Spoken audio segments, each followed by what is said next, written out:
So we're walking, we finally reach the top of the hill. You figure, okay, we've gone probably 6 kilometers, way longer than what the iPhone originally predicted. It's still pitch black. We have our directions that we looked at a long time ago. We come to this dead end, which we thought was probably going to be where the hotel was, and we come upon this beautiful entrance to a park. We see a sign that says Antico Parco Principe. Tori says that's the name of the hotel. I say, yeah, but you know, it doesn't actually say it's a hotel, it just says it's a park. Maybe there's a hotel near here named after the park. I don't know that this is really the right place to go, but we're so desperate, we finally decide, okay, the doors are open, we're just gonna walk in and take our chances.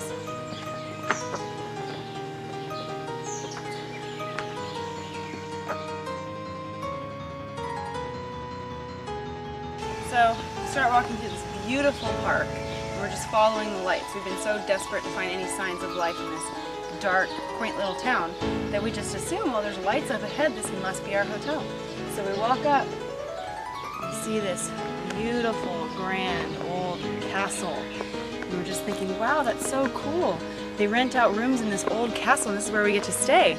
Tori actually commented, yeah, you know, this actually looks pretty familiar. This looks just like the pictures from the website. And I'm thinking, wow, this is a really good place to choose. I mean, it's only 60 bucks a night and look at how nice it is.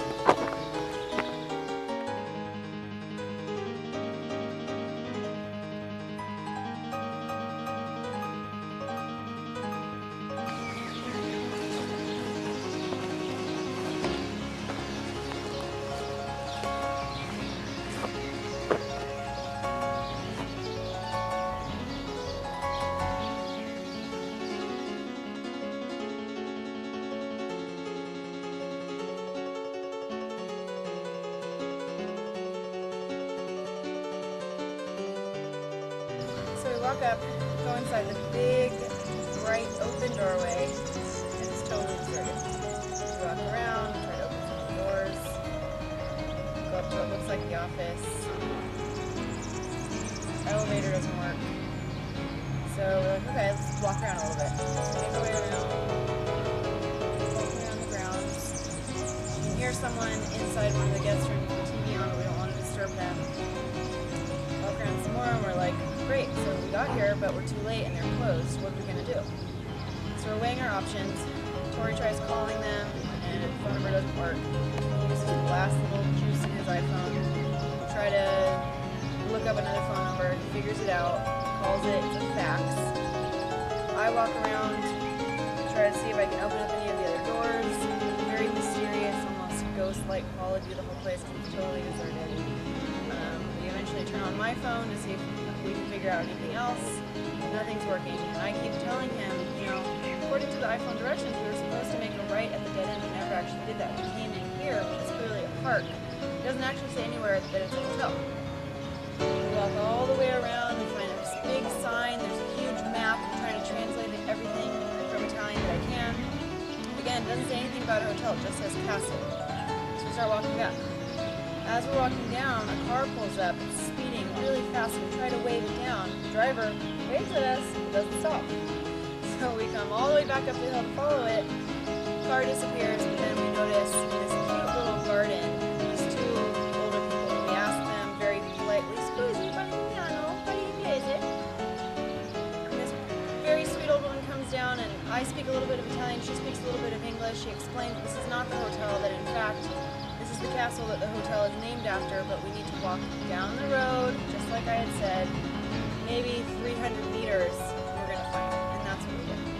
Alright, so after our directions, we started walking back a street with no lights, and this is when we brushed forces with nature, and I swear to God I saw a fox, or a wolf, and as it turned out it was just these beautiful white dogs from our hotel.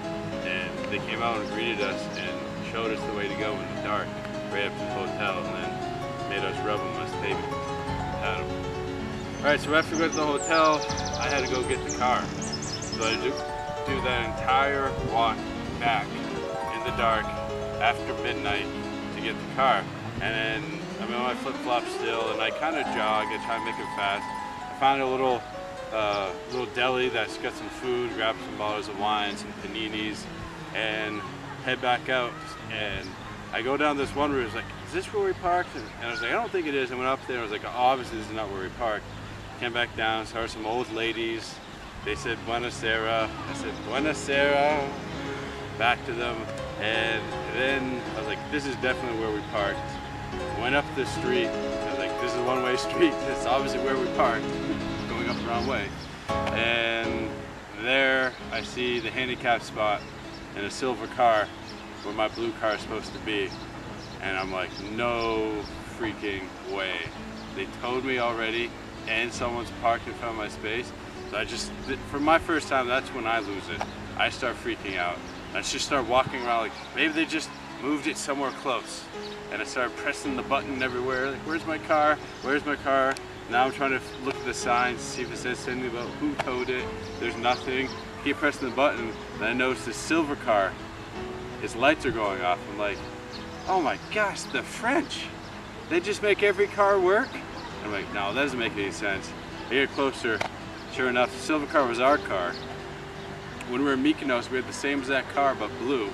So my mind, through all the stress, I thought we had a blue car. So we actually had a silver car. So all of a sudden, car found, gets totally excited, like totally happy that I have a silver car. Just start driving, drive back, start smashing the sides of the rear mirrors on the sides of the walls because they're so skinny. So I reach out on either side, get them back in, drive up this tiny thing. I coast in first gear for at least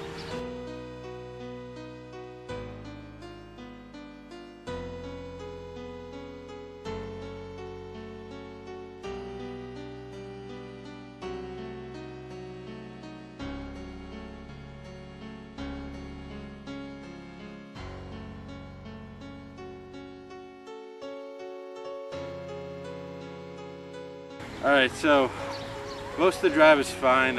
I pulled over once, car goes through, pulled over again, and talk about that in a second. Here's a very memorable spot from that night.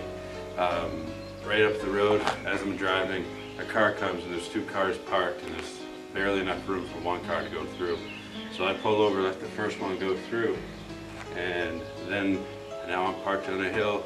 And I stall a little bit, and I stall a little bit, and just keep going backwards.